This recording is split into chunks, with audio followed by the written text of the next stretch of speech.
Hi guys, it's John from Android Addicts, and this is a look at the Oukitel WP27. So here is the phone out of the box. So what we're going to do is just quickly run through the specs of the phone and the design, and we're going to see if this $200 rugged smartphone is the one for you. Right, so the WP27 has a 6.8-inch Full HD display. That's 2460 by 1080. We do have a 120Hz refresh rate, so it's a nice, smooth experience as soon as you turn the phone on. We have the MediaTek Helio G99 processor, and that is capable of running most games in low settings. We have a massive 8500 mAh battery with a 33-watt charger, and that battery should last about 2 days with normal use. On the front, we do have a 16 megapixel sensor for the front-facing camera. That is capable of 1080p 30 FPS. And on the back, we have a triple sensor setup, as you can see, with a main 64 megapixel sensor, which can record at 2K 30 FPS. We also have a 20 megapixel night vision sensor and a 2 megapixel macro. You can see here the LED flash, which is a dual LED, and we have the IR LEDs on the side here. So you can see here this comes in a grey camo. You can also get a blue variant as well. It does come with 256 gigabytes of onboard storage and 12 gigabytes of RAM,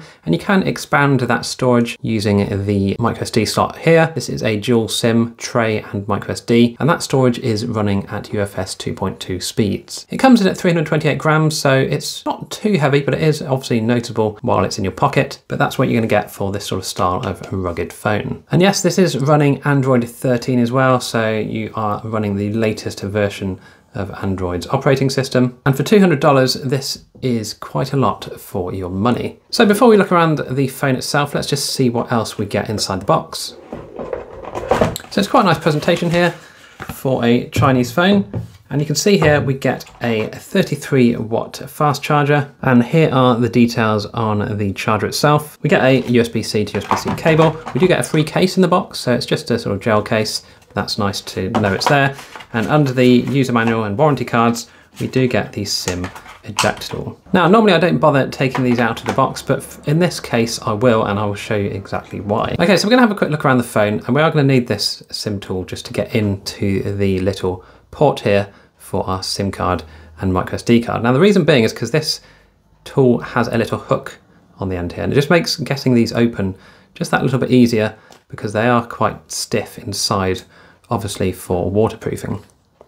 Now inside here you can see that the SIM card and microSD card tray is there, and once you pop it open, what you're going to need to do is just get the SIM card tray hook, just hook it over the tray here, and you can pull it out. There's a little slot here if you can find it, purposely made for this hook. But here you can see the setup here, so the microSD and 2 SIMs. You do have this user customizable button here on the left as well, so you can press and hold this to open the torch, open the camera, or start an app. On the bottom of the phone, we do have another little port here. Now you can get this open with your thumb. It's not too bad to get this one open without the tool.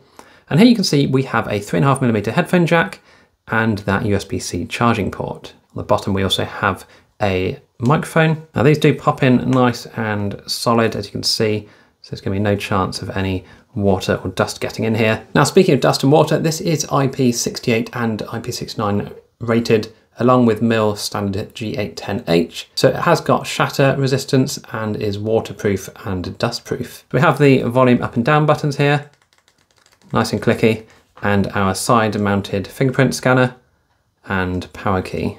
So you can see here, working absolutely fine with no problems whatsoever. On the top of the phone, we do have a ambient microphone, and obviously on the back, we've already seen the camo print along with the camera setup. So I've been using this phone for a few days now, and yeah, it's what you'd expect for $200. It does exactly what it's meant to do. You do have that added bonus of that 120Hz refresh rate, so games will look as smooth as possible. I've made some calls as well, and the speaker and microphone on this phone have been absolutely fine. The person's been able to hear me, no problems whatsoever. So what I've done is obviously go out and take some photos and videos. So let's take a look at those now, and you can be the best judge as to whether you like the results or not.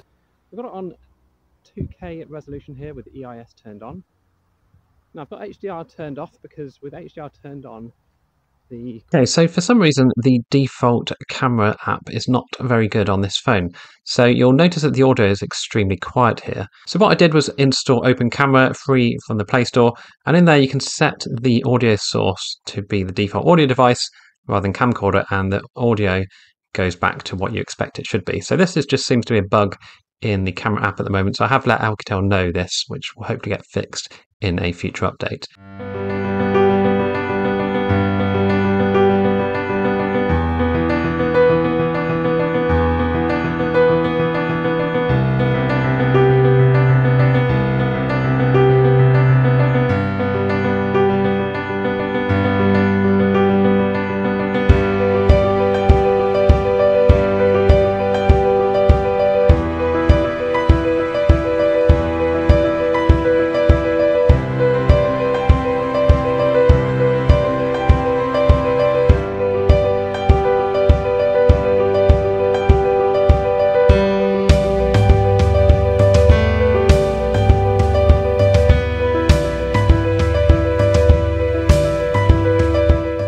Right, so the thing to take from this is that the night vision in the camera using the infrared here is only for taking photos. You can't take videos with the infrared, which I think is a bit of a shame and maybe something that could be added in a future update on the phone. So I have done some benchmarks on the phone and you can see the results here. So this is the Geekbench 6 CPU, single score 731, multi-core of 2035. GPU result was 1288. And I also did a wildlife test here with an overall score of 1234, average FPS 7.39, and the slingshot score was 3476, and you can see the full list of results here.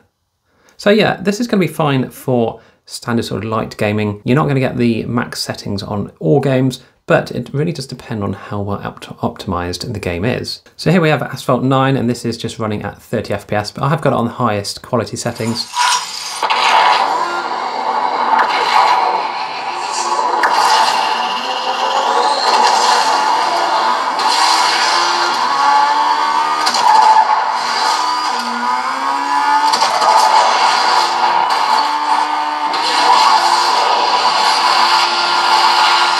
Okay, so here we are in Call of Duty, and as we can see here, the maximum settings we can actually set are medium and high, but that's absolutely fine. I've turned anti-aliasing on and the realistic scope as well, and it's running absolutely fine with no problems whatsoever.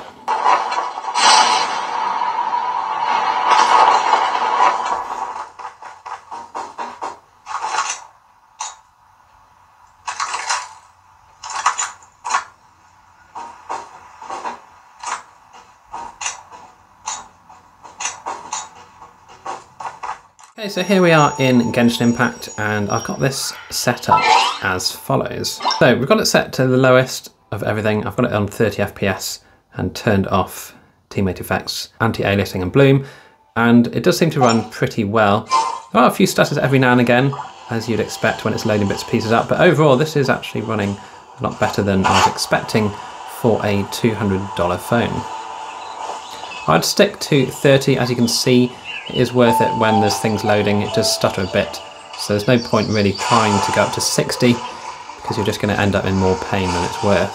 But yeah, it is more than playable. Like I said, you just got to watch out for those judders every now and again. And if you're happy to put up with those, then you should be absolutely fine with Genshin Impact. Right, so here we are in PUBG, and as we know, this game is pretty poorly optimized, but it does run pretty well here on the WP27, as you can see. Still at 30 FPS, but still it's nice and smooth. And if we go into settings, I can just show you what I've got it set up to. So we've got smooth and ultra, and smooth and ultra. And you can see it's behaving as well as you'd expect. PUBG hasn't really been optimized for many phones, so it is as good as it can get really for this kind of device with the Helio G99. Right, so here we are in new state, and you can see the difference is miles ahead of PUBG. I'll show you what I've got it set up to here. So we've got it set to 90 on light graphics, graphic resolution default and anti-aliasing on, and you can see here it's running very smoothly indeed. I'd say that's at least 60, if not getting close to that 90 mark. So yeah, you can see the big difference here between this and PUBG as to which game is properly optimized.